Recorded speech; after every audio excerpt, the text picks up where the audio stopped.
May talong ba kayo? Gawin natin ganito. Talong poppers ito. Tingnan nyo naman, parang manok ang itsura. Bale, hihiwain ko muna yung talong ko. Hindi kayo mabibitin sa talong ko kasi mataba po ito. Yes po, kailangan mataba ang gamitin nyo kasi hihiwain natin to into cubes. Kapag kasi maliit yan, konti lang ang magagawa mo dyan.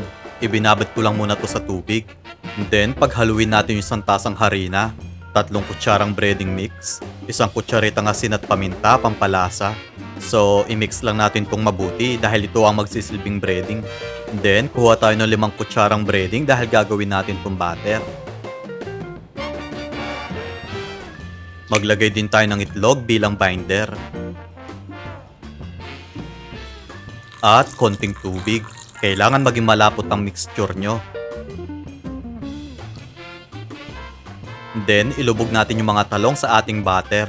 Depende sa inyo kung gaano kaliit ang pagkakahiwa nyo. Bale, 3 talong ang ginamit ko dito. O, diba? Hindi lang isa ang talong ko, kundi 3 po ito. Next, balutan naman natin to ng breading.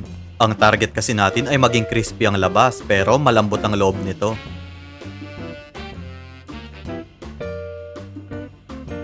Ulitin lang natin yung ganitong procedure. Guys, pagka breading nyo, pirituhin nyo agad para hindi magdikit-dikit. Kasi magbabasa itong talong ko dahil naglagay ako ng asin at breading mix dito. Kung mapapansin nyo, kulay puti na ang lutuan ko. Binili ko lang sa TikTok ito. Non-stick pan siya, tapos pang-induction cooker pa. Kung gusto nyo din bumili nito, pumunta lang kayo sa TikTok at search nyo Lokong Kusinero. Tapos i-click nyo kauna-unahang video. Nilagay ko sa yellow basket ito. Papalutungin natin yung labas ng talong ko. Tingnan nyo naman ang itsura, parang manok talaga. Mahahalata mo lang na talong ito dahil sa kulay violet na balat nito. So, okay na to. Ilagay muna natin sa strainer para matanggal ang excess oil. Gawin na natin yung sauce. Magtunaw tayo ng 1 kutsarang margarine, 1 kutsarang harina, at konting tubig. So, i-mix lang natin tong mabuti.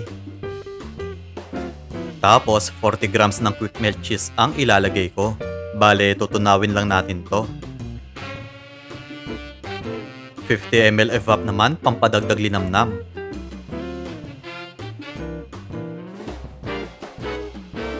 At 2 kutsarang cheese powder, pampalasa at pampaganda ng kulay niya. Kailangan maging medyo malapot yung sauce dito para hindi ma-wash out kapag nilagay na sa talong nyo.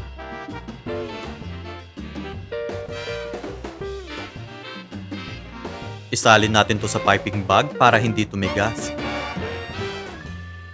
Grabe talaga, parang manok ang itsura. Tapos masarap na at malutong pa.